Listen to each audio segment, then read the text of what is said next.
শোনো, মেয়ে মানুষের এত জেদ ভালো না সব বিষয়ে।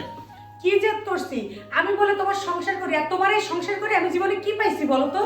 তুমি আমার এই সংসারে এসে তুমি কি পাওনি সেইটা বলো তো। এই সংসারে এসে তুমি সবচেয়ে বড় জিনিস আমাকে পাইছো, আর কি লাগে তোমার? হ্যাঁ, ওই যে অন্যান্য বাসার বউদের মতন জেদ ধরতাম, আজকে 5 ভরি গহনা লাগবে, আজকে এইটা লাগবে, কালকে ওইটা লাগবে, না হলে বাপের বাড়ি চলে যাবো, তোমার সংসার করবো না, ডিভোর্স দিয়ে চলে যাবো, এরকম বউ হইতাম তাহলে তুমি বুঝতা যে বউ কত প্রকার কি কি হয়। কোনো কিছু চাই না তো, আপনার করি না তো, এই জন্য তুমি পেয়ে বসতো। ও আচ্ছা আচ্ছা, তাহলে কি পাশের বাসার থেকে শিখে এসে কি এখন আমার সাথে এই কথাগুলা বলতেছো তুমি? এই পাশের বাসার থেকে রায়ের আব্বু যদি শুনে সবকিছু বলতাম আর করতাম, তাহলে এই সংসার টিকতো না কোনোদিন। তুমি বলতে পারবা যে জীবনে তোমার কাছে কোনো কিছু আবদার করছি, যখন তোমার সামর্থ্য ছিল না তখন ছেঁড়া জামাও সেলাই করে পড়ছি, তাও বলি নাই যে আমাকে একটা জামা কিনে দাও।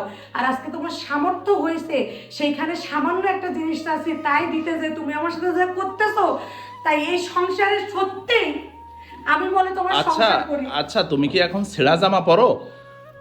আমি তো সেই কথাটাই বলতেছি, যে যখন তুমি কথাটা বুঝবা, যখন তোমার সামর্থ্য ছিল না তখন তো আমি তোমার কাছে কোনোদিন কিছু চাইনি। আচ্ছা, আমি বলছি যখন সামর্থ্য ছিল না, ঠিক আছে তুমি সেই কথাগুলা বলছো, কিন্তু এখন আমার সামর্থ্য হয়েছে, তুমি তো আর ছেঁড়া জামা পরো না, পরো। তারপরে আমার ছেলের এসি লাগবে, না হলে গরম লাগে, আমি এসি কিনে দিছি, দিনই নাকি?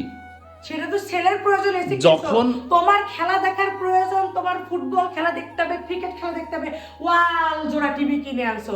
আর আমি তোমার ঘরের বউ, আমার কাজ কি শুধু তোমার ঘরের কাজ করা, রান্না বান্না করা আর তোমার ছেলের দেখাশোনা করা? আমার কি কোনো শখ নাই? তুমি কি আমার একটা শখ পূরণ করতে পারো না? যখন যেটা প্রয়োজন তখন আমি ঠিকই সেটা কিনে রাখতেছি, এখন ঠিক আমার আছে? ডাইনিং টেবিল প্রয়োজন বলে আমি তোমাকে বলছি, তুমি দেখো তো এক ডাইনিং টেবিল বছর বছর ধরে ব্যবহার করছি, একটা কাঠের চেয়ার, একটা প্লাস্টিকের চেয়ার, একটা ছেঁড়া মোড়া একটা ওয়াল কুলার, আর এই ডাইনিং টেবিল তুমি দেখো তো এই কোন যুগে মানুষ এইসব ডাইনিং টেবিল ব্যবহার করতো? আচ্ছা শোনো, সামনে কুরবানি ঈদটা যাক, তারপরে আমি কিনে নিয়ে আসবো। আমি তো বলিনি যে তোমাকে দিব না। কেমন তো আমি শুধু, তুমি এইটা ক্যামেরা অন করে রাখছো না, এই জন্য আমি দেখালাম, কেমন টেবিলের উপর দেখাইছি। আমি টেবিলের পায়া ঘুম ধরছে আজ 2 বছর হয়েছে, প্রতিদিন আমি ঘুম ঝাড়ু দিয়ে দিয়ে ফেলি 2 বেলা।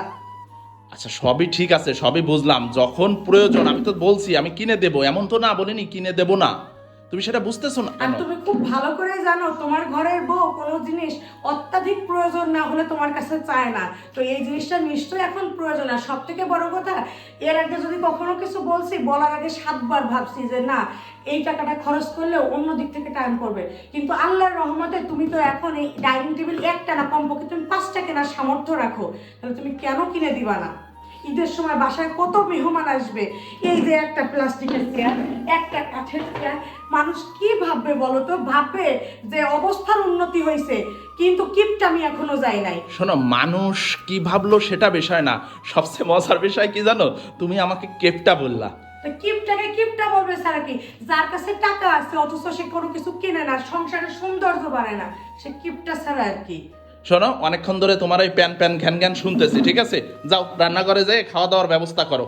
আর মহিলা মানুষের না এত জ্ঞান জ্ঞান প্যান প্যান শুনতে ভালো লাগে না। সত্যি কথা বলতে কি জানো, আমি বলে তোমার সংসার করে, অন্য কোনো মহিলা মানুষ হলে তোমার সংসার করতো না।